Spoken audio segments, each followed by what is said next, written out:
Ciencia Fresca.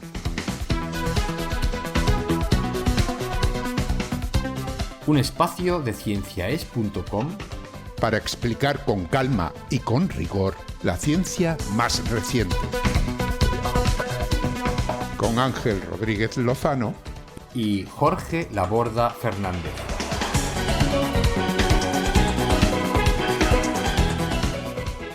Ciencia Fresca se elabora gracias a las donaciones de las personas que nos escuchan. Si desea colaborar con nosotros, visite nuestra página web cienciaes.com. Muchas gracias.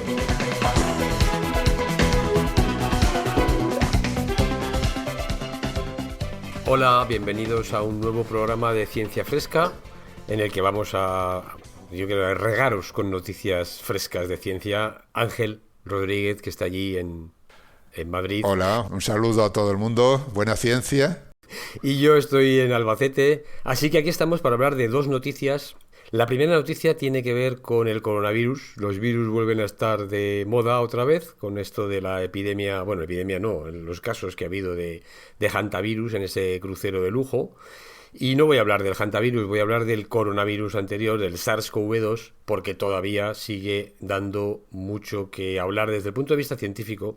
Sobre todo hay información pues bastante interesante, y lo que voy a contar es un estudio que han hecho un grupo de investigadores en Nueva York, en varias universidades de Nueva York, que han analizado más de 12.000 muestras de aguas residuales de todo el estado de Nueva York, y lo que han buscado es no la cantidad de ARN del virus, ya sabemos que el virus tiene ARN en su genoma, sino la diversidad genética, es decir, cuántas variantes genéticas hay en las aguas residuales y dónde se producen las variantes en el virus, es decir, qué genes del virus son los que varían más. Y Ángel nos va a llevar, como siempre, como casi siempre, por el sistema solar, el universo. Eso es. Se trata de buscar las huellas del viaje del sistema solar por la galaxia, del Sol y todo el conjunto de planetas y cuerpos que le rodean, que se van moviendo alrededor de la galaxia. Bueno, pues eso lo han hecho unos investigadores analizando el hielo que se ha ido acumulando en la Antártida. Parece mentira que de ahí puedan sacar esas cosas, pero bueno, lo explico luego. Desde luego. Muy bien, pues vamos allá con el coronavirus otra vez. Pues vamos con mi noticia, con mi estudio de la diversidad del virus, que es un tema muy interesante. Yo para mí pienso que lo es, por eso lo traigo claro a los oyentes. Entonces vamos a hablar de virología, de epidemiología, de genética de poblaciones y de las aguas residuales, que es donde se acumula esta información, ¿no? Y en este caso el protagonista pues sigue siendo el coronavirus, el SARS-CoV-2, que fue, como sabemos, el causante de la pandemia de COVID-19, que tiene un genoma de ARN, no de ADN. Y esto es muy importante porque los virus de ARN normalmente mutan más que los virus de ADN, porque no tienen una capacidad de corrección de la copia. Cuando copian el genoma, cuando copian de ARN a más ARN, ¿verdad? Copian el genoma, no tienen todos los virus de ARN, la mayoría no tienen ninguna capacidad de corrección, o muy poca. En cambio, curiosamente, el coronavirus es un virus que sí que tiene esa capacidad de corrección. Es decir, el enzima que utiliza el virus para copiar su genoma puede mirar si cuando tiene que poner una T, de las letras del genoma, ¿verdad? Pues tiene que poner una A, la que sea, una T. No sé, sería el uracilo, la U en este caso es ARN, la T está en el ADN, pues si tiene que poner una U, tiene que poner una G, lo mira, es decir, de alguna manera detecta, oye, me he equivocado o no, tiene como una segunda oportunidad, ¿no? En la mayoría de otros virus de ARN no la tienen. Entonces, esta capacidad es la que permite al virus tener un genoma muy largo, de unas 30.000 pares de, o sea, 30.000 bases.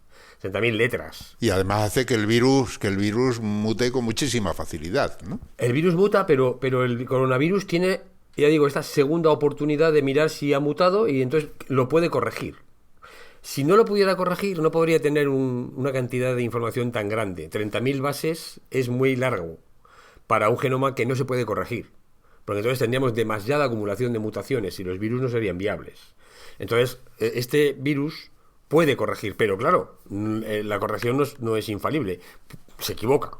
Y entonces esa equivocación lo que hace es que se van generando variantes. Pero claro, como el genoma es más largo, tengo más información, más genes, pues esas variantes permiten al virus explorar, digamos, un espacio virus, en donde el virus sigue siendo virus, pero va a ver qué variantes funcionan mejor o no, dependiendo del entorno donde se encuentre, dependiendo del sistema inmunitario de la persona a la que haya infectado, en fin, dependiendo de varias cosas, ¿no? Los anticuerpos con los que se encuentre, etcétera, pues vamos a tener más cantidad de variantes. Y porque claro, el genoma, ya digo, es más grande. Y esa cantidad de variantes pues le puede permitir una ventaja evolutiva que a virus de ARN que no tienen esta posibilidad de corregir, no tienen tampoco la posibilidad de tener un genoma largo, pues no tienen esta posibilidad de explorar el espacio, de generar tantas variantes. Esto es lo que pasa con el antivirus. Por cierto, el antivirus del barco de este crucero, que está en las noticias en los últimos días sin parar, bueno, es un virus de ARN también, pero es mucho más corto que el virus del coronavirus, ¿no? Entonces tiene menos posibilidades de mutar de manera, digamos, sensata, de manera eficaz para el virus. ¿Eso hace que sea menos virulento? No, eso depende de la variante, depende de la variante que sea, pero la cuestión es que el virus puede tener más dificultades de encontrar variantes que funcionen en el humano mejor. Porque como tengo menos cantidad de información, menos letras que cambiar, pues obviamente tengo menos oportunidades. El coronavirus tiene más letras que cambiar. Las puede cambiar y tiene más oportunidades de generar variantes que vamos a ver luego si funcionan o no. Pero claro, cuanto menos letras tengo, menos posibilidad evolutiva tengo. Porque ya estoy demasiado encorsetado, digamos, en una manera de funcionar, o en una célula, o en una especie, y no puedo salirme fácilmente de ahí. Lo que no quiere decir que si dan con una variante buena, digamos, no se vaya a propagar. Claro, y no lo sabemos. Pero lo que sí que quiero decir es que la probabilidad de que eso pase es menor en el hantavirus que en el coronavirus, porque tiene menos genoma. ¿De acuerdo? Entonces, bueno, eso es una cosa que seguramente no ha salido en las noticias, explicar esto pues es complicado, pero a mí me da una cierta tranquilidad de que si este virus está bien adaptado ya a su manera de vida, no va a ser fácil que salga de esa adaptación, de su zona de confort, ¿no? Tiene esa zona de confort, bueno, pues salir de ahí no va a ser fácil para un virus muy adaptado. En cambio, para otros virus, pues como el coronavirus, pudo resultar más fácil y de hecho pues pudo haber salido, ¿no? Y encontrar otra zona de confort, la zona de confort del ser humano en lugar de la del murciélago, ¿no? Bueno, entonces lo que sabemos es que las mutaciones dan lugar a variante y esas variantes pues es un nuevo virus, una nueva partícula vírica que va a tener mayor o menor probabilidad de sobrevivir. ¿De acuerdo? Algunas variantes no tienen ningún efecto, son exactamente igual que las originales, ni viven mejor ni peor. Otras son perniciosas para el virus, es decir, los virus con esa variante van a sucumbir, no van a poder competir con los demás, y puede haber alguna variante efectivamente que sea mejor para el virus, claro, no para nosotros, y que el virus pueda entonces funcionar. Entonces, estas variantes, en el caso del coronavirus, ya sabemos que se producían en la proteína S, la proteína Spike, la espiga, que es la encargada de unirse al receptor de entrada en la célula, que era una proteína que se llamaba AC2, y también eran el blanco de acción de los anticuerpos.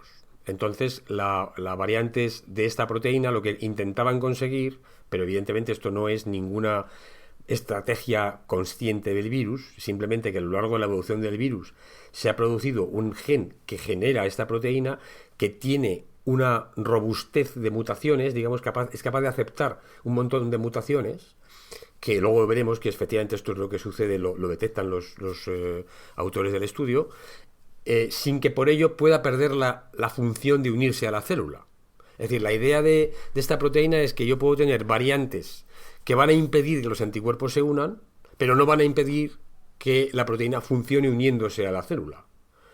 De tal manera que la proteína con sus variantes se va escapando de los anticuerpos. Es decir, bueno, me atacas por este anticuerpo por aquí, pero yo ahora puedo cambiar esto para que el anticuerpo no se pegue, no me neutralice, pero yo todavía pueda seguir uniéndome al receptor y pueda seguir infectando las células. Entonces, la cantidad de variantes que puede admitir esta proteína es impresionante y, obviamente, a lo largo de la evolución de estos virus se han tenido que generar estas proteínas que, de alguna forma, por la elección del receptor, porque por casualidad se han pegado a una proteína que es fácil de pegarse y que puedo tener muchas variantes que se siguen pegando y que esas variantes que se siguen pegando, sin embargo, no se pegan a los anticuerpos, o me puedo ir escapando, pues ese es al final el gen que el virus tiene. Es decir, que a lo largo de la evolución ha ido generando este tipo de... Pero bueno, esta proteína no es la única que varía.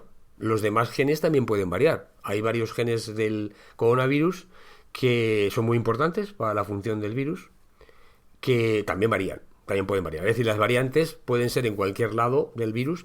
Ya digo, la mayoría no van a tener ningún efecto, otras, buena cantidad, van a tener un efecto perjudicial y algunas pueden tener un efecto beneficioso, pero, a ver, cuidado, esto no es que sea una variante solo, sino que puede haber varias mutaciones al mismo tiempo que por casualidad se combinan y me dan una variante mejor porque tiene las 4 o 5 o 6 mutaciones al mismo tiempo que han caído, por mala suerte para nosotros, en los sitios adecuados para que, si combinadas entre sí, me dan una variante que funciona mejor. Claro, hay una probabilidad combinatoria ahí, o sea, se pueden combinar entre ellos. Claro, por eso lo que decíamos antes, cuanto más posibilidades combinatorias tienes, más largo es tu genoma, más posibilidades tienes de encontrar combinaciones. Si el genoma es más pequeño, pues obviamente tienes menos posibilidades, ¿no? Vale, eso quiere decir entonces que variantes del coronavirus hay un montón, ¿no? Continuamente. Continuamente. Y del antivirus también. Y el antivirus también. Y esa, sí, claro. Vamos a ver eso que te dicen en la televisión. No ha mutado el virus. A ver, yo estoy seguro de que ha mutado. Lo que pasa es que la mutación puede ser deleteria. Si es deleteria no lo voy a ver, porque el virus va a desaparecer. O puede ser neutral. Es decir, puede no haberme cambiado ningún aminoácido de las proteínas. Pero a cada ciclo, lo que se estima es que a cada ciclo de reproducción del virus se produce un error. Me refiero del hantavirus, que tiene más errores que el coronavirus, tiene más errores. Pero el problema no es la cantidad de errores, sino la capacidad de admitir esos errores y que el virus siga vivo.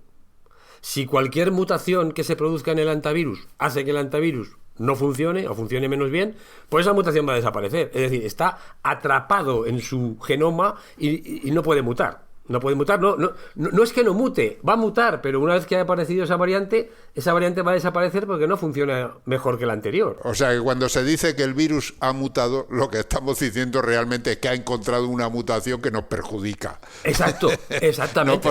Exactamente, cuando dices el virus ha mutado es que estoy detectando esa mutación y si la detecto en varias personas, en varios pacientes, es porque efectivamente está resultando beneficiosa para el virus. Pero no es que el virus no mute, no, el virus muta en cada reproducción, en cada ciclo de reproductor puede mutar una o más veces, ¿no? Lo que pasa es que afortunadamente esas mutaciones no son siempre beneficiosas. Bueno, si no estaríamos aquí. Es decir, si cada virus a lo largo de la historia evolutiva mutara siempre de esta manera, pues no sé si nuestro sistema inmunitario hubiera podido evolucionar a la velocidad de poderlos parar, ¿no? Porque realmente, claro, ahora tenemos medicina moderna, pero antes no. Estábamos solos frente a todos los microorganismos y menos mal que las mutaciones, ya digo, no son todas ventajosas para los virus, ni muchísimo menos, ¿no? Eso quiere decir entonces que cuando se analizan aguas residuales, tú decías que este artículo se basa en eso, en un análisis de las aguas residuales, ahí hay un conjunto enorme de variantes de ese coronavirus. El conjunto de la población que está infectada con coronavirus, que efectivamente está pues orinando y haciendo sus necesidades, y los virus salen con esas excreciones, ¿verdad?, de las personas contaminadas. Esos genomas luego se fragmentan porque el ARN se va a degradar y ahí tengo trocitos del genoma, de los genomas de todos los virus que están infectando a la población, que alimenta la depuradora de las aguas residuales, porque estas aguas residuales llegan a una depuradora. Esa depuradora, de ahí los investigadores van y sacan una muestra o varias muestras a lo largo del tiempo. Pero ahí hay trozos de millones de virus diferentes, no solo del coronavirus, entonces encontrarlos adecuados debe ser un problema, ¿no? Evidentemente. Sí, bueno, pues son capaces de esas muestras, lo que hacen es sacar el ARN de las aguas residuales, de las muestras que van sacando, y son capaces de secuenciar, es decir, de obtener las secuencias de esos ARNs. Y claro, cada variante pues tendrá una secuencia ligeramente diferente, ¿no? Es decir, va a haber... ¿Qué es una variante? Pues una variante solamente sería la que tenga un nucleótido de diferencia. De los 30.000 que tienen, más o menos 30.000, con que haya uno de diferencia ya es una variante. Si tengo dos, es otra variante. Si tengo otro nucleótido distinto en otra posición, de las 30.000, es otra variante. Es decir, el número de variantes es, bueno, astronómico. Porque claro, cada letra que cambies es una variante, pero que puedo cambiar letra en cada posición. Tengo 4 letras para cambiar en cada posición. Y además puedo cambiar más de una letra. Pues puedo cambiar en una posición y en otra, y en otra, y en otra. Y además puedo cambiar las 4 letras en cada una de esas. Es decir, el número de variantes es impresionante. Pero claro, si tienes un conjunto de variantes tan grande para determinar que esas variantes corresponden o que ese trocito de ARN pertenece al coronavirus, quiere decir que yo necesito una biblioteca con la que comparar, que me diga que eso es del coronavirus, ¿no? Sí, bueno, yo tengo la secuenciación de los genomas enteros del coronavirus, de las variantes del coronavirus, me refiero taxonómicas, la delta, la omicron, la alfa, todas estas variantes que han ido saliendo, y con los trocitos de ARN que saco de la muestra residual, del agua residual, tengo suficiente información para comparar de qué variante viene. Y además tengo información para saber si esa variante es una variante de la variante. Es decir, tiene un cambio de letra que es de tal variante, pero no es exactamente la misma variante porque hay un cambio de la letra en tal sitio. Porque claro, las variantes, tú le llamas Omicron y le llamas Alfa y le llamas Delta, pero no, o sea, no son fijas. Esto, como hemos explicado antes, esto sigue evolucionando, sigue mutando, sigue habiendo cambios, ¿no?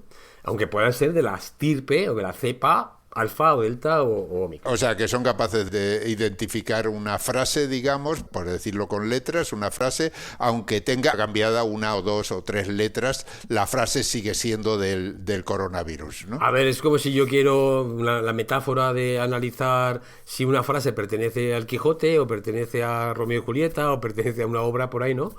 Y esa frase la puedo tener sin errores, es decir, coincide perfectamente, o puedo tener alguna letra cambiada. O sea, en un lugar de la Manche, en lugar de la Mancha, pero bueno, ya sé que en un lugar de la Manche es una variante de un lugar de la Mancha. Y obviamente, pues es que ha cambiado una A por una E, pero pertenece al Quijote, no pertenece a Romeo y Julieta, que no, en ese Shakespeare no puso en un lugar de la Mancha nunca, ¿no? En esa obra. Con lo cual eso, o sea, sería otro tipo de frase el que me serviría para identificar que pertenece a Romeo y Julieta. Creo que esto ya lo hemos utilizado como metáfora en algún otro programa, ¿no? Decía que cortábamos los libros en trocitos y ahora cogía las frases que no tienen por qué ser frases, pues, son trocitos del libro, puede ser frases de enteras o fragmentos de frases, y bueno, voy a analizar a cuál pertenece. Pues eso es un poco exactamente lo mismo aquí.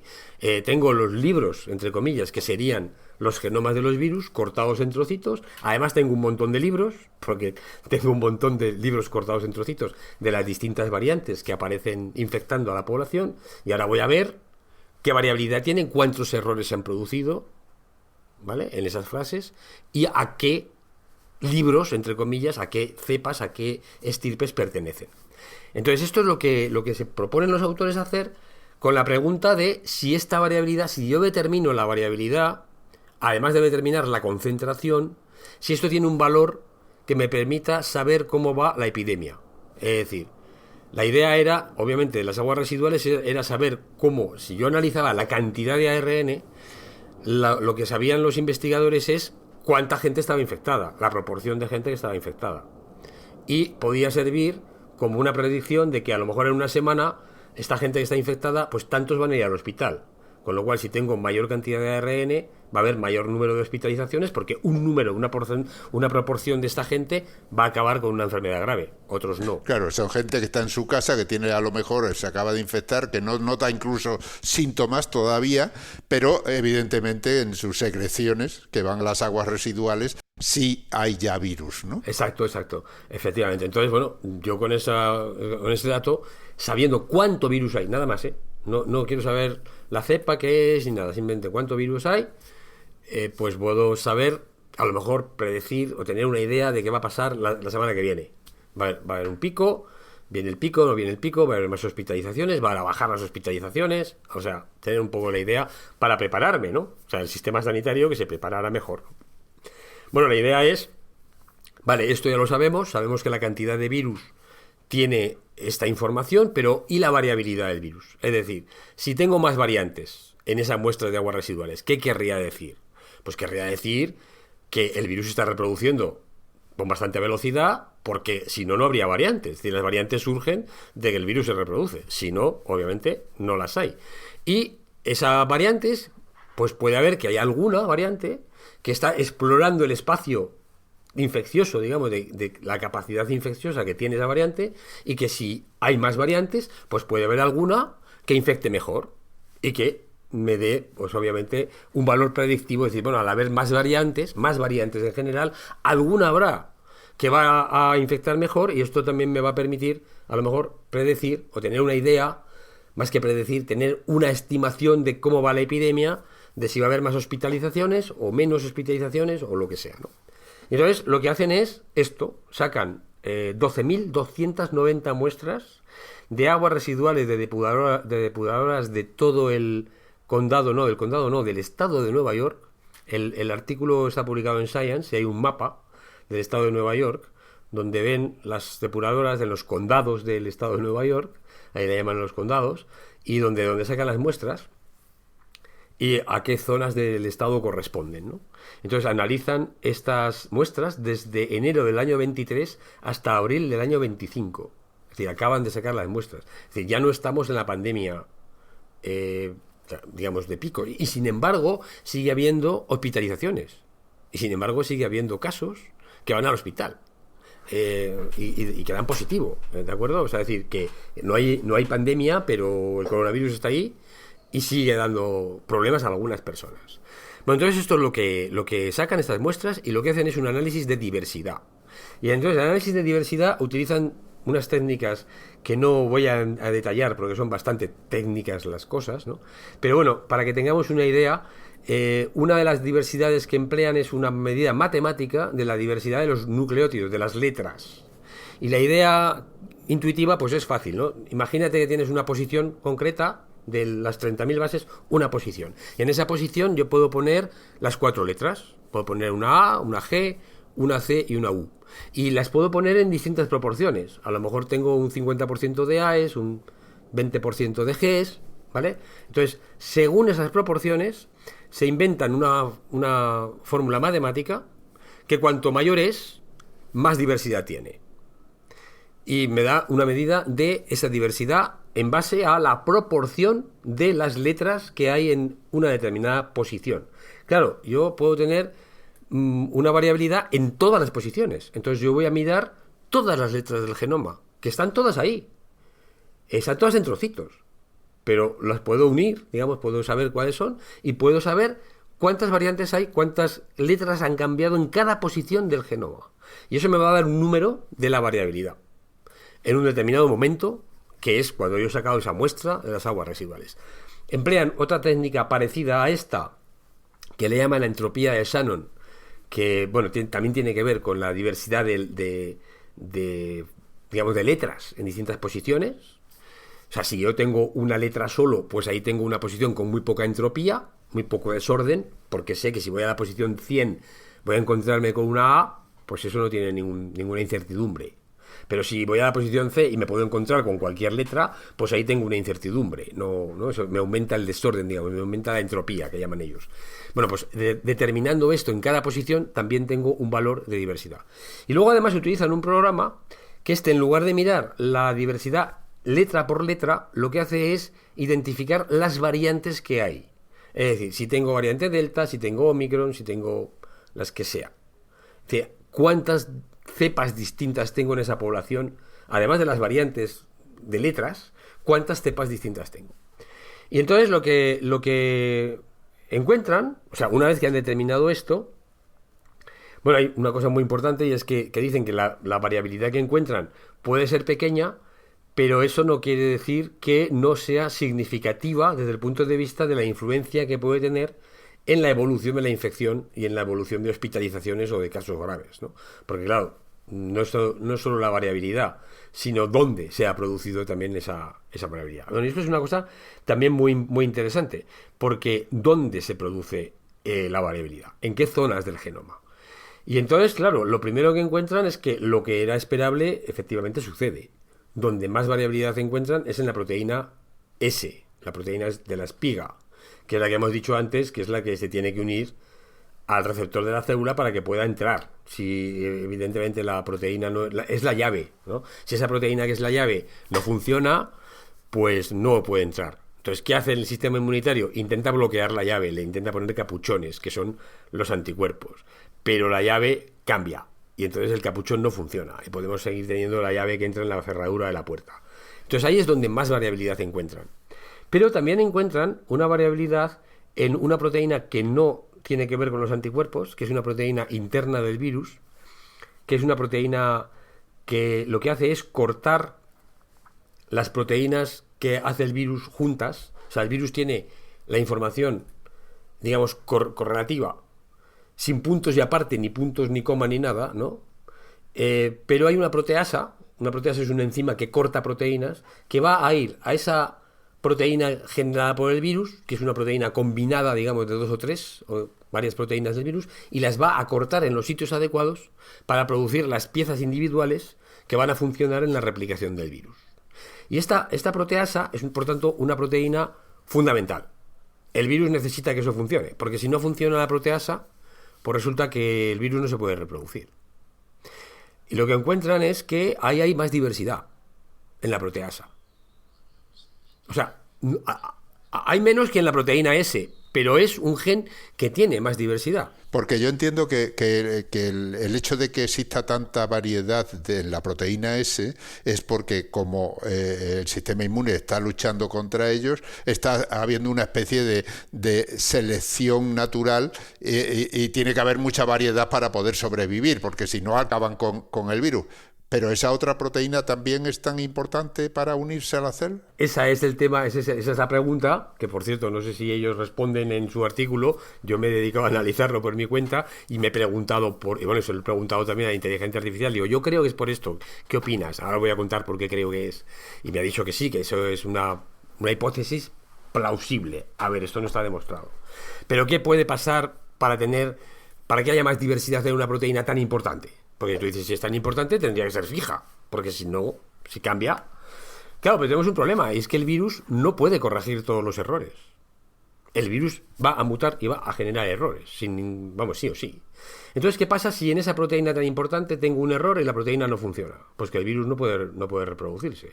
Es decir, si no puedo absorber los errores que no voy a ser capaz de corregir, ¿vale? El virus no va a poder sobrevivir. Claro, si esa proteína tiene que cortar en sitios muy determinados para dejar el tamaño exacto de una proteína, si corta en otro sitio tendríamos, digamos, proteína y media y en otro sitio media proteína, no funcionaría.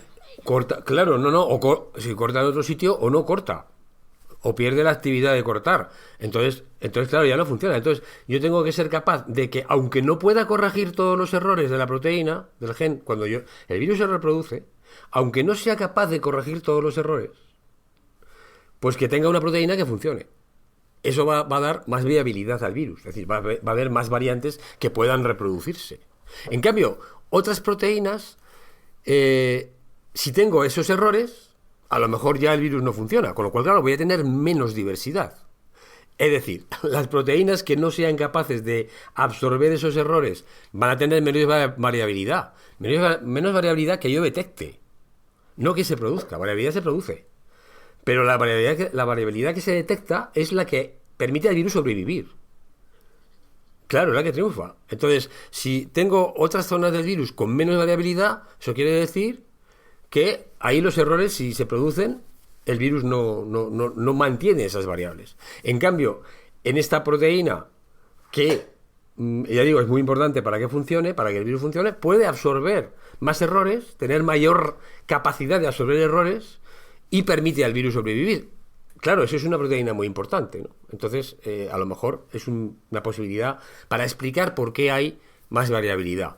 Lo cual indica que esto también lo digo yo, que si tú analizas, hubiera una epidemia y analizas la variabilidad de los virus que aparecen en las aguas residuales, no solamente te indica que te puede dar un valor predictivo de que está mutando el virus y el virus, ¿verdad?, va a generar variables o variantes más, más infecciosas, por ejemplo, ¿no? Sino que te puede dar una información de qué tipo de proteínas son las más importantes del virus. Y esas son las que tendría que atacar para hacer un antiviral. Bueno, de hecho, es que esta proteína que tiene tanta variabilidad es el blanco terapéutico de un antiviral que se ha desarrollado. O sea, hay un antiviral que ataca a esta proteasa del virus y que impide que funcione. Y precisamente esta es la proteína que más, de la segunda, la S es la que más variabilidad tiene, y luego esta es la segunda que más variabilidad tiene. Entonces, bueno, son informaciones muy valiosas que sacan, pero bueno, lo más interesante es que, para ellos, ¿no? Lo más interesante, donde se enfocan la atención, es que lo que encuentran es que la diversidad del SARS en las aguas residuales se correlaciona muy fuertemente con la transmisión en la comunidad, y esta correlación es mejor que la que produce la concentración, es decir, la cantidad de ARN en la muestra de aguas residuales. O sea que si analizo la diversidad, tengo una información más valiosa para poder ver cómo está avanzando la epidemia, ¿no? Y eso se ve tanto en la evolución de casos como en la evolución de las hospitalizaciones. Es decir, son capaces de tener una mejor correlación entre diversidad, aumentan la diversidad, aumentan las hospitalizaciones a una semana, aunque no es muy predecible, en fin, el rango de espacio, digamos, del tiempo, no es muy largo, es solo una semana, pero bueno, es un dato que te permite mejor predicción, una capacidad mejor de relación entre lo que es la diversidad genética y la evolución de la epidemia, y esta diversidad pues puede ser un indicador como más fiable, más limpio de lo que está pasando en la comunidad de la epidemia, ¿no? De la transmisión de la epidemia. Claro, más fiable, y además lo que permite es detectar las cosas antes, ¿no? Claro. Porque claro, si uno tiene que analizar las muestras de aquellos que ingresan en el hospital o que van al médico, me llegan los que ya están infectados, mientras que eso lo detecta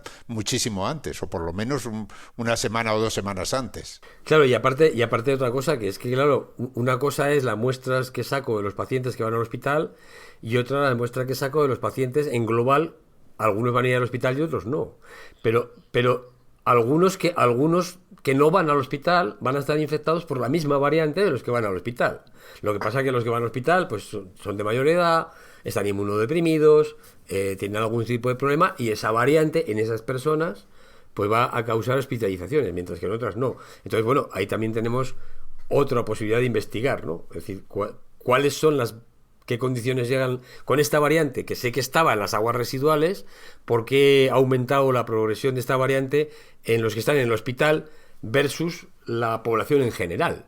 Resulta que a lo mejor, ¿sabes? Hay una selección también, y ahí tenemos que algunas variantes funcionan mejor en gente inmunodeprimida o gente que tiene tal otra variante génica de su sistema inmunitario. En fin, bueno, esto es una mina de posibles informaciones para intentar entender qué es lo que está pasando, y que yo creo que esto nunca habíamos llegado a este nivel de poder, de potencia de análisis, ¿no? De sacar información y de potencia de análisis de cómo los virus y los hospedadores, en este caso somos los seres humanos, están interaccionando en una epidemia. O sea, realmente esto me parece que es información dinámica de cómo va la epidemia o cómo van las infecciones. Ahora ya no estamos hablando de epidemia, pero cómo van las infecciones en un tiempo real prácticamente, que nunca habíamos podido averiguar antes. Claro. ¿No? Y además abre una puerta, pues se puede, claro, estás hablando del coronavirus, pero pues se puede aplicar a cualquier tipo de infección, claro, que afecte a cualquier sociedad. Claro. O sea, que establecer, digamos, unos mecanismos para analizar permanentemente las aguas residuales podría ser una ayuda tremenda para prevenir un montón de enfermedades. Efectivamente, hombre, barato no es, porque secuenciar todo esto y ahí el análisis bioinformático requiere, obviamente, pues una cantidad de tecnología y de dinero, de inversión importante. Pero bueno, yo creo que sí. Es más cara una pandemia, ¿eh? Es más cara, eso es verdad, es más cara una pandemia, eso, ninguna duda. Pero bueno, la cuestión es que efectivamente financiar este tipo de investigaciones, por lo menos que las hagan algunos grupos, ¿no? O sea, no digo que todo el mundo esté haciendo, pero algunos grupos en el mundo, en algún sitio, que me permita sacar esta información de la dinámica de cómo funcionan las cosas, que posiblemente va a ser parecido en otros sitios. No digo que sea igual, pero va a ser parecido porque, claro, somos seres humanos y son virus, ¿no? O sea, realmente no va a haber una diferencia entre distintos sitios, a lo mejor muy marcada. Es una hipótesis, a lo mejor sí las hay, ¿eh? Pero bueno, en principio podríamos pensar esto. De todas maneras, los autores dicen que hay varias limitaciones a su estudio, es decir, limitaciones quiere decir algunos problemas, ¿no? O sea, cuidado a ver, primero que lo que acabo de decir, esto podría ser utilizado en otros virus, pero de momento nos hemos centrado en el coronavirus, en el SARS-CoV-2. Y no sabemos si esto va a pasar igual en otros virus o no. Habría que investigar con otros virus. El virus de la gripe, virus del catarro, por ejemplo. Oye, que hay coronavirus del catarro, ¿verdad? También se pueden a lo mejor conseguir datos de casos de catarro, que no lo sabemos, porque uno pasa el catarro en su casa, pero claro, es que hace falta recolectar el dato de que tengo catarro. Eso tienes que decir al médico. Y el médico tiene que entrar en una base de datos, tal día he tenido 3 casos de catarro y tal otro día he tenido 2, o lo que sea, porque eso lo tengo que correlacionar con luego la diversidad de los virus que encuentro en las aguas residuales de ese día. Entonces, claro, hace falta una cierta infraestructura, ¿no? Entonces, esto para empezar. Segundo, que las muestras que consiguieron no todas las pudieron secuenciar. Así que algunas estuvieron sin secuenciar. Además, también tienen errores de secuenciación. Obviamente, cuando yo saco la información del ARN puedo cometer errores. ¿Y esos errores qué quiere decir? Pues que tengo una variante donde no la hay. Es decir, supongo que hay una variante donde realmente no la hay. Porque he cometido un error al secuenciar. Es decir, he cambiado una letra por otra, pero yo la he cambiado al secuenciar. He sacado la información errónea. Entonces, no es que la letra la tenga cambiada el virus. Así que eso es otro problema. La PCR que emplean también puede generar errores. Además, la notificación clínica de los casos, lo que decía yo, el médico toma nota, pues esa notificación cambió a lo largo del tiempo, del periodo de muestras, porque al principio cuando la población pues salía en el año 23 pues se hacían más pruebas todavía, pero en el año 25 pues ya la gente ya no se hace prueba, ya no va a la farmacia y se compra el kit, o ya no va al médico, simplemente pasa la enfermedad, pues eso, como si fuera un catarro más, y ya no tenemos los datos los datos clínicos, ¿no? De los casos clínicos, ¿no?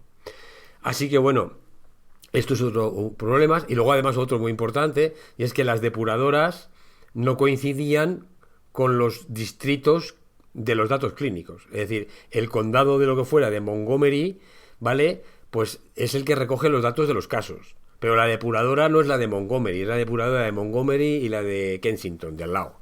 Entonces, claro, los datos de la depuradora no coinciden con los datos clínicos. Tengo que ver cómo tratarlo. En fin, ahí hay un problema de correlación. No obstante, a pesar de todos esos problemas, lo que dicen los investigadores es que su método es superior al método de conseguir solo la cantidad de ARN mensajero, ¿no?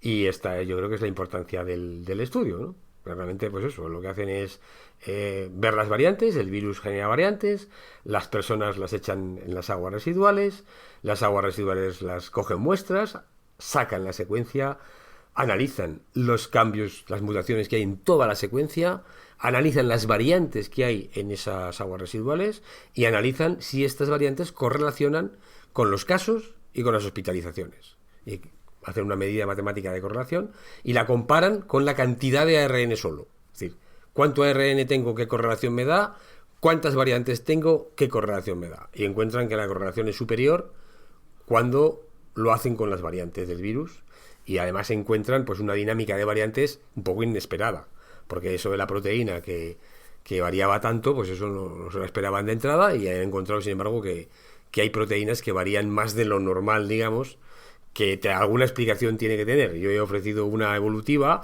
pero ellos no dicen nada y simplemente abre la posibilidad a que esto pueda ser así o no. Es decir, igual hay otra razón que no entendemos de por qué esa proteína, que es mucho más variable de lo normal, pero que no tiene los anticuerpos, no está sometida a los anticuerpos, es más variable. Abre un campo de investigación interesante en biología molecular y en la evolución molecular, ¿no?, de las cosas. Y este es el estudio, publicado en Science. Creo que la publicación sale hoy mismo que grabamos. O sea que cuando escuchen los oyentes este programa, pues podrán acceder al artículo, que lo vamos a poner en la página web para aquellos que lo quieran ver. Ahí queda. Va. Pues ahora nos vamos a por tu sistema solar, ¿no? Porque no es menos interesante lo tuyo. Lo tuyo es otro estudio absolutamente para dejar patidifuso a cualquiera. Así que cuéntanoslo, que es muy, muy interesante. Sí, porque se trata al fin y al cabo de encontrar las huellas de un viaje, ¿no? Pero es un viaje de todo el sistema solar alrededor de la galaxia, que se dice pronto. Que al fin y al cabo, pues el Sol y todo el sistema solar, pues pertenecemos a una galaxia donde hay, dicen que entre 100.000 millones y 400.000 millones de estrellas, nada menos. Me encanta la precisión del contagio. Sí, ¿no? Sí, es que es difícil, ¿eh? Es difícil. Lo que tú cuentas es difícil, pero contar estrellas también es más difícil todavía. No debe ser difícil también, porque ya digo que la precisión es... La precisión es impresionante. Y que además todo formando una especie de tarta inmensa, ¿no? De tal manera que nosotros del centro estamos nada menos que a 26.000 años luz. Es decir, cuando salió la luz del centro, pues fíjate... Bueno, la luz no salió del centro, porque es un agujero negro, ¿no? O sea, es lo que hace... Pero bueno, ya sabemos que el agujero negro ocupa un espacio pequeñito y lo que hay alrededor es realmente lo que emite esa luz. Y fíjate, pues salió hace 26.000 años, vamos, que estábamos en la edad de piedra. Totalmente, no se habían inventado la ganadería, ni la agricultura, ni la escritura, ni nada de nada. Y estamos además, pues eso, en uno de los brazos de esa galaxia espiral enorme, ¿no? Que se llama el brazo de Orión. Pero claro, mientras esa galaxia va dando vueltas y va girando y tarda además en dar una vuelta completa, el Sol concretamente, entre unos 225 millones de años. O sea, el año solar de la galaxia son 250 millones de años. Le llaman el año galáctico, que si se pone uno a hacer cuenta, pues desde que existe, digamos, el sistema solar, hace 4.500 millones de años, la galaxia ha dado apenas 20 vueltas, o sea que la cosa va lenta, ¿no?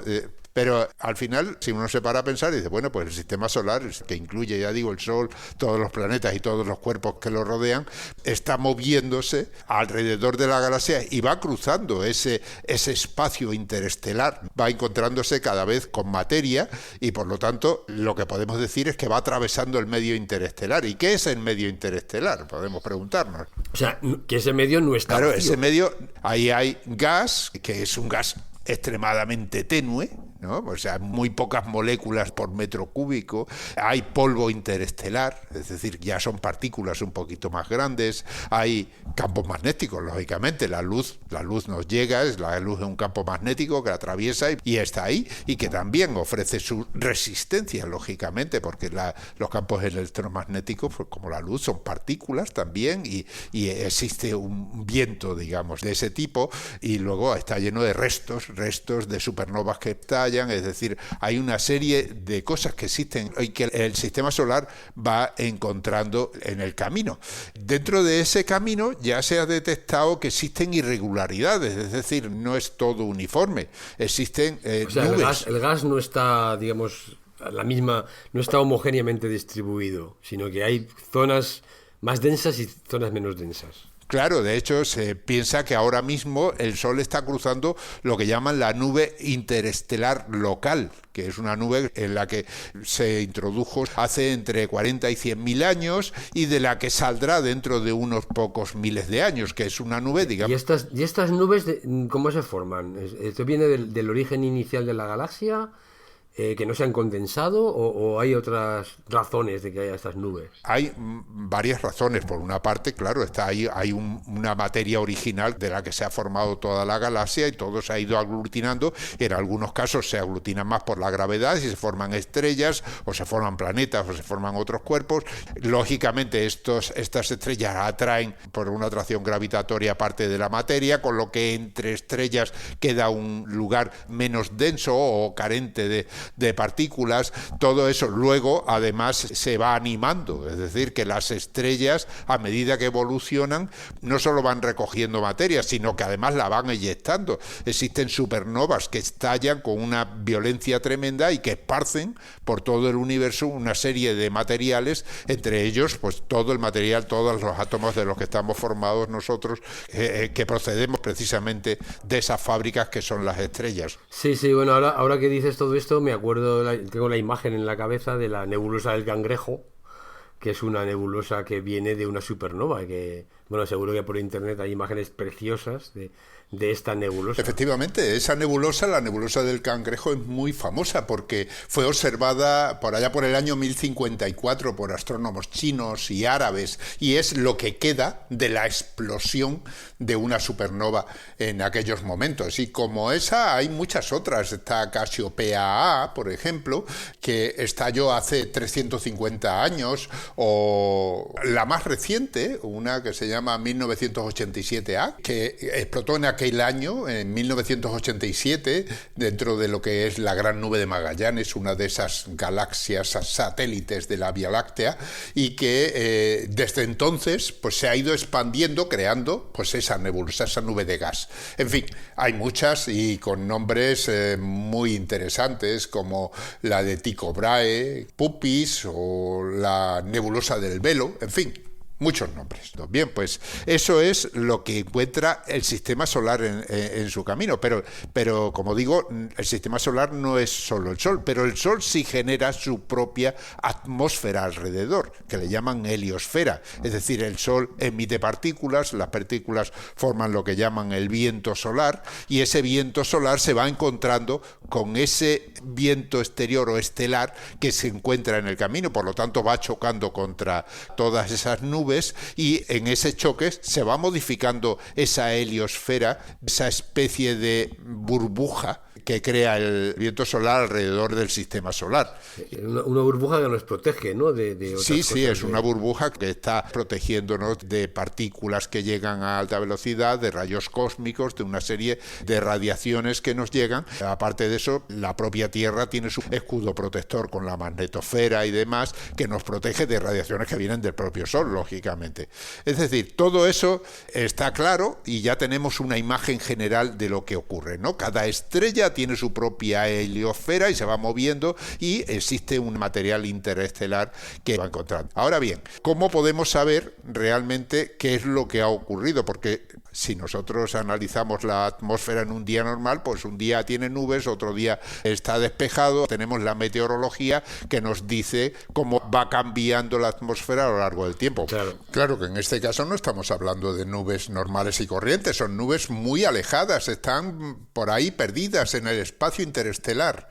¿Cómo podemos saber qué tiempo hay por ahí fuera, más allá del sistema solar, en ese espacio que el Sol va encontrando en su camino a medida que gira alrededor del centro de la galaxia? Las dificultades son enormes porque, como digo, son muy tenues esas nubes, y con un telescopio pues realmente sería muy difícil de detectar un cambio sutil en la cantidad de partículas que aumentan o disminuyen a medida que una nube la vas atravesando. Así que hay que utilizar otros métodos. Y un método muy interesante es medir lo que esas nubes, de alguna manera o de otra, van dejando en la atmósfera de la Tierra. O sea, sería como si al avanzar por la galaxia tuviéramos una especie de parabrisas en donde los mosquitos se van pegando al parabrisas, ¿no? Y luego analizamos esos mosquitos y sabemos por dónde hemos ido pasando. Un poco sería esa idea, ¿no? Pero claro, no vamos a analizar mosquitos, vamos a analizar el gas o los átomos que estén en la nube. Claro. No basta con determinar que se han detectado ciertas partículas en algún lugar, sino que hay que diferenciarlas, hay que saber qué pertenecen a las partículas propias que el sistema solar, por el hecho de estar compuesto por infinidad de cuerpos y haber entre los planetas del sistema solar partículas que pertenecen al sistema solar en sí, o si pertenecen a una de esas nubes que el Sol va encontrando en su camino. Con lo cual tiene que ser alguna partícula específica de esas nubes que no esté en el sistema solar, si puede ser. Efectivamente, y ahí es donde entra esta investigación de la que voy a hablar. Está un artículo, se ha publicado en el Physical Review Letters, que es una de las revistas científicas de física más importantes. Lo ha publicado un centro, se llama Centro Helmholtz de Dresde, en Düsseldorf, en Alemania, y lo que han hecho los investigadores es analizar qué elemento podemos encontrar que proceda de ese viento interestelar y que no exista en abundancia aquí en la Tierra. Y ese elemento es un isótopo del hierro que le llaman el hierro 60. El hierro es, ya sabemos, un átomo que se genera en el corazón de las estrellas, es el material que hace que una estrella colapse, porque así como se genera energía cuando se juntan átomos de hidrógeno para crear un núcleos más pesados, que son núcleos de helio, y luego a su vez estos van uniéndose a otros átomos para generar pues litio, carbono, oxígeno y todos esos elementos que nos componen a nosotros en mayoría, y que a medida que se van generando se va perdiendo masa, una masa que se va convirtiendo en energía, una energía que es la que alimenta el Sol en estos momentos y es la que a su vez nos da vida. La verdad es que esto es una imagen maravillosa, ¿no?, de cómo funciona el universo. Bien, pues en ese proceso hay un punto final, un punto sin retorno, y es cuando se genera hierro. El hierro, una vez que se genera, resulta que para poder fusionarlo con otros átomos y hacer átomos, digamos, más gordos, ya no pierde masa y no genera energía, sino todo lo contrario, absorbe energía y necesita más energía. En ese cambio es en el que se produce una transformación muy grande en el Sol, en las estrellas como el Sol, y simplemente deja de generar energía y la estrella colapsa debido a la gravedad. Ese colapso, cuando la estrella es muy masiva, es decir, cuando estamos hablando de estrellas mucho más masivas que el Sol, lo que produce es un efecto rebote, una explosión enorme, que le llaman una explosión de supernova, que es la que esparce por el espacio precisamente esos átomos de hierro, que luego, al quedar por ahí pululando entre las estrellas en el espacio interestelar, se puede encontrar el sistema solar en su deambular alrededor de la galaxia. ¿Y por qué nos fijamos precisamente en ese hierro 60? Bueno, pues el hierro es un átomo bastante pesado, tiene 26 protones en el núcleo y luego tiene una serie de isótopos que es el número de neutrones que se añaden a esos protones para darle estabilidad al núcleo. El hierro habitual, el normal, el que nos encontramos por aquí, los materiales que utilizamos, es un hierro que se llama hierro 57, es decir, tiene 26 protones y 31 neutrones, pero ese hierro es estable, es decir, se mantiene a lo largo del tiempo, por lo tanto, puede que lo encontremos, pero lo encontraremos y si procede de esas nubes y si procede del sistema solar, realmente no vamos a tener forma de diferenciarlo. Necesitamos otro hierro que no sea tan estable, que a lo largo del tiempo se desintegre y se convierta en otra cosa, y ese es el hierro 60. El hierro 60 tiene una vida media de 2,6 millones de años. Eso quiere decir que a lo largo de 2,6 millones de años, si tenemos un kilo, se desintegra la mitad y quedaría medio kilo. A los siguientes 2,6 millones de años perderíamos otra vez la mitad de lo que tenemos, y así poco a poco iría desapareciendo. Se transforma en otra cosa. Sí, bueno, de hecho el hierro 60 se transforma en níquel 60. Bueno, ese es el producto final estable, el que encontramos, pero hay un producto intermedio que es el cobalto 60, es decir, el hierro 60 emite un electrón, se convierte en cobalto 60, pero el cobalto 60 también es inestable y tiene una vida media muy corta comparada con la del hierro 60, por lo tanto dura poco, y al final, emitiendo otro electrón, se convierte en níquel 60, que era lo que tú decías. Y ese, como ya es estable, ya queda. De tal manera que si tomamos una muestra, el número de hierro 60 irá disminuyendo y el número de níquel, porque el cobalto, como es intermedio y dura poco, pues apenas lo detectaremos, el número de níquel 60 irá subiendo en la medida que va desapareciendo el hierro. Por lo tanto, eso nos da una medida de cómo va pasando el tiempo. Claro, y además una cosa importante, porque digo, hierro extraterrestre, tú dirás, bueno, pero es que la Tierra viene en una supernova, y la supernova también hizo hierro, habrá hierro 60 en la Tierra. Claro, pero es que la Tierra tiene 4.500 millones de años. Y la vida media del hierro 60 es solo de 2,6 millones de años. Es decir, el hierro 60 que había al inicio de la generación de la Tierra, pues se ha desaparecido. Claro, imagínate si cada 2.600.000 años la cantidad de hierro 60 se reduce a la mitad, y eso va ocurriendo con ese periodo, reduciéndose a la mitad cada 2,6 millones de años, desde el inicio de la formación de la Tierra o el sistema solar, que han pasado nada menos que 4.500 millones de años, pues evidentemente, o sea, es la mitad, la mitad de la mitad, la mitad de la mitad de la mitad, y así poco a poco, claro. Llega un momento en el que queda una cantidad pequeñísima de ese hierro 60 que procedía de aquellos momentos, de aquellas supernovas que lanzaron ese hierro y que formaron la nebulosa de la que se formó posteriormente el Sol y todos los planetas. Así que aquí, en el sistema solar, en esa burbuja de la que hablábamos, queda poquísimo hierro 60.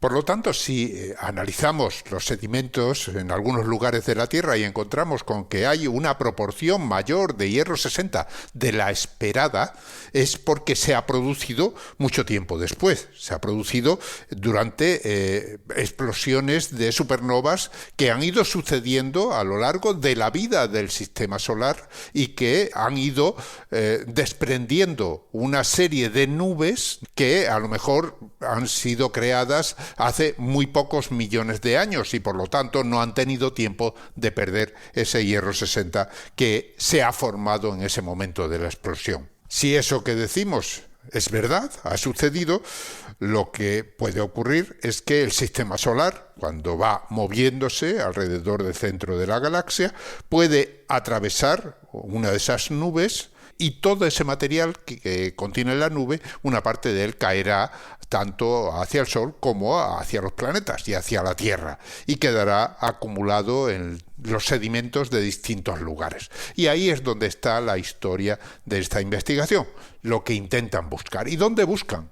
Pues en un lugar muy especial, en la Antártida. ¿En la Antártida por qué? Pues porque la Antártida a partir de un determinado momento pues va cayendo nieve, esa nieve se va compactando porque va cayendo más nieve encima, es decir, a medida que van pasando los años, van transcurriendo los años, se ha ido formando una capa de hielo que ha ido acumulando lo que ha ido cayendo, no solo en forma de nieve, sino todo lo que ha caído procedente del espacio exterior a la Tierra se ha ido acumulando a lo largo de 100.000 años por lo menos. En este caso, lo que hacen es extraer un testigo de hielo, que es de un cilindro, perforan el hielo y claro, según las capas tienen la antigüedad del hielo que ha caído. Y en ese hielo que ha caído hay encerrado polvo que ha caído de la atmósfera, polvo que ha caído del sistema solar, o sea, de meteoritos, micrometeoritos, etcétera, y polvo cósmico. Han tomado ese testigo de hielo y lo que han determinado es que pertenece a edades que están comprendidas entre los 40.000 y 80.000 años, es decir, sería al revés, desde hace 80.000 hasta hace 40.000 años. Han extraído ese testigo de hielo, se lo han llevado a Alemania, lo han analizado, porque claro, hay que extraer de ahí todo lo que contiene. Y por supuesto, lo que andan buscando, que es el hierro 60 que está contenido en esos testigos. Y de esa manera determinar qué es lo que pertenece a esas nubes de materia que hemos dicho que el sistema solar va encontrando en su deambular alrededor de la galaxia. Dicho así parece fácil, pero no ha sido nada fácil eso de aislar esos átomos de hierro 60 que estaban en la muestra. Para empezar, partían de alrededor de 300 kilos de ese hielo que tenían que analizar mediante un proceso muy enrevesado, un proceso químico muy complejo. Lograron aislar la cantidad de sustancias en forma de polvo que existían en esos 300 kilos y apenas sacaron unos pocos cientos de miligramos de polvo. De esos cientos de miligramos de polvo tuvieron que aislar el hierro 60 y para eso tuvieron que utilizar un acelerador de iones pesados que existe en la Universidad Nacional Australiana y que es el único lugar que es capaz de detectar ese hierro 60 porque no podían perder ni un átomo y la prueba está en que al final de todo ese análisis en el que las muestras fueron yendo de Alemania para Australia, de un lugar para otro, lo que consiguieron es aislar unos cuantos átomos de hierro 60. Dicen que encontrar esos átomos ha sido como buscar una aguja en un pajar, pero atento, una aguja en un pajar que tendría unas dimensiones equivalentes a 50.000 estadios de fútbol. Ahí es nada. Sí, pero da una idea de la potencia de la tecnología que se emplea para poder detectar esa ínfima cantidad. Porque vamos, temblad agujas en los pajares. O sea, no tenéis escapatoria. O sea, vamos a ver. Bueno, pues eso es lo que han hecho. Pero claro, puede haber también una parte del hierro que proceda del sistema solar, de la formación del sistema solar, que todavía quede, ¿no? Aunque sea poco, porque como estamos hablando de cantidades tan ínfimamente pequeñas, pues lógicamente incluso cantidades tan ínfimamente pequeñas que queden en la Tierra pueden competir con la que hemos detectado. Por lo tanto, había que eliminar la posibilidad de que esos que han detectado también procedieran del origen del sistema solar incluso. Y entonces, ¿qué es lo que han hecho? Pues vamos a coger los meteoritos que caen normalmente, es decir, material que cae del sistema solar, vamos a analizar qué concentración tiene y con esa concentración que nosotros sabemos, lo que hacemos es comparar. Pero para eso necesitamos no solo el hierro, necesitamos otro tipo de átomos. Y han escogido el magnesio 53. Es decir, que tienen dos átomos distintos, el hierro 60 y el magnesio 53, que sabemos que están en una proporción determinada en los meteoritos y en el material que cae, que pertenece al propio sistema solar. Por lo tanto, si nosotros ahora analizamos ese material que está en el hielo que hemos extraído de la Antártida y vemos que esa proporción se mantiene, decidimos que pertenece al sistema solar. Pero si resulta que hay una proporción más alta de hierro 60, entonces ya sabemos que esa desproporción significa que es hierro que ha venido de otro lugar.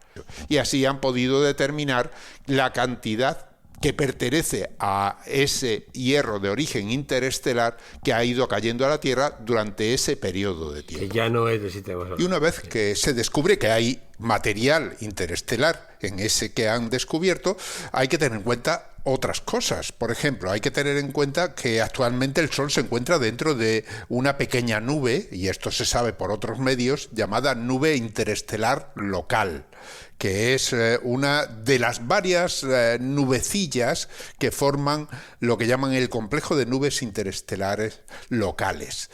Son nubes que tienen una alta temperatura, entre 5.000 y 10.000 grados, que tienen densidades bajísimas, que están inmersas dentro de una gigantesca burbuja o cavidad caliente que la llaman burbuja local.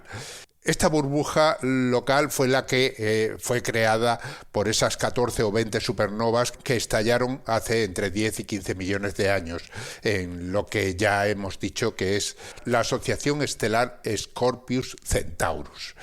Es decir, que vivimos dentro de una región del espacio que está esculpida por explosiones estelares antiguas. Bien, según se explica en el artículo, el Sol habría entrado relativamente hace poco tiempo en la nube interestelar local y dependiendo del modelo utilizado, pues se podía haber entrado hace 40.000 años. Hay diversas hipótesis, otras hablan de 64.000 años, otra incluso de hace 124.000 años. Y actualmente estaría ya saliendo de esa nube que se espera que abandone dentro de unos miles de años, posiblemente entrando en otra nube más grande que se llama G-Cloud. Bien, pues a escala humana eso parece eterno, pero astronómicamente es un suspiro, hay que tenerlo en cuenta. Lo interesante es que cada nube posee propiedades distintas. Tienen diferente densidad, tiene una composición química también distinta, el polvo interestelar también difiere de unas a otras, porque son rastros de distintas supernovas. Por lo tanto, mientras el Sol atraviesa esas regiones, la Tierra va recibiendo, digamos, muestras del clima galáctico cambiante. Bien, pues cuando han comprobado cómo ha evolucionado la cantidad de hierro 60 a lo largo de esos entre 80.000 y 40.000 años, resulta que descubren que la cantidad es inferior a la que está cayendo actualmente. Es decir, que en contra de lo que cabría pensar, y es que el hierro 60 habría ido desapareciendo, no es así. Por supuesto, no faltan hipótesis para intentar explicar este fenómeno. Por ejemplo, que existiera una gran nube muy antigua y que por lo tanto ha ido perdiendo el hierro 60 a lo largo del tiempo, que aquellas supernovas que la formaron hace muchísimo tiempo, y esa nube que fue en la que fue entrando el Sol en aquellos momentos, hace del orden de 80.000 años, posteriormente se vio enriquecida con el material nuevo de otras supernovas que fueron llegando, que fueron explotando después y que fueron enriqueciendo la nube, y es el momento en el que ahora estamos atravesando. Es decir, hemos ido de menos a más en el sentido de que se han ido realimentando con explosiones nuevas. Hay que tener en cuenta que una explosión de supernova esparce el material, pero ese material se va luego extendiendo poco a poco a lo largo del espacio exterior y tarda un tiempo en ir mezclándose con la nube primigenia que existía ahí.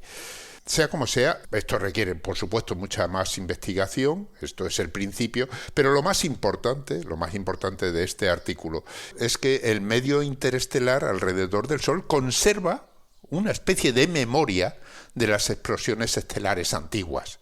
Y esa historia escrita en el medio interestelar puede dejar su señal en los hielos polares, en los sedimentos marinos, en otros archivos geológicos, incluso en los anillos de los árboles. Y es interesante estudiarlos porque eso nos permite conocer un poco cómo ha sido la historia de la Tierra, no solo en cuanto a nuestro planeta o el entorno inmediato de él, sino en cuanto al entorno de nuestra estrella y de ese ambiente que va atravesando en su deambular alrededor de la galaxia.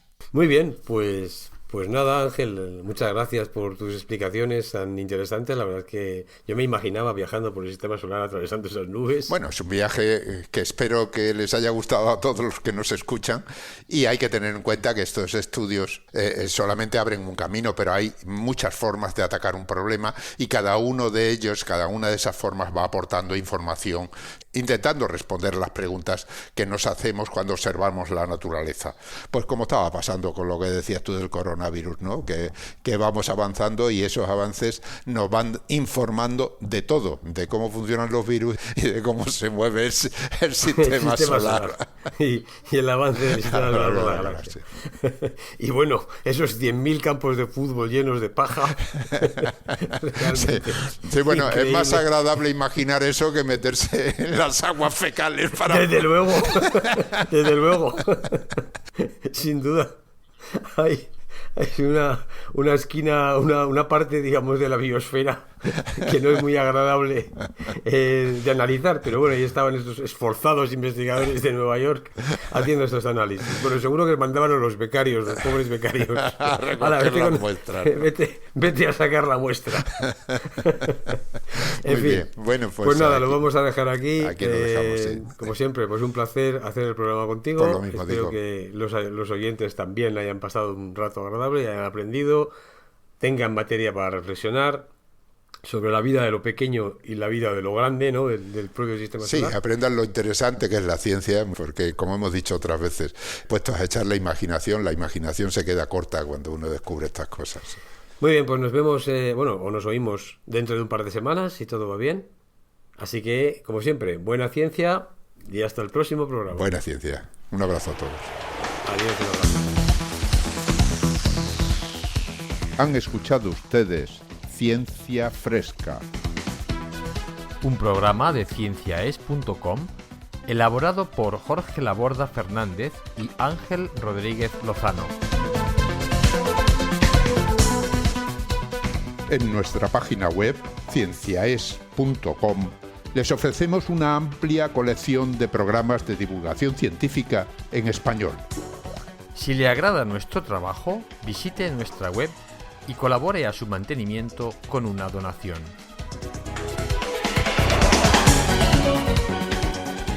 Cienciaes.com. Ciencia para escuchar.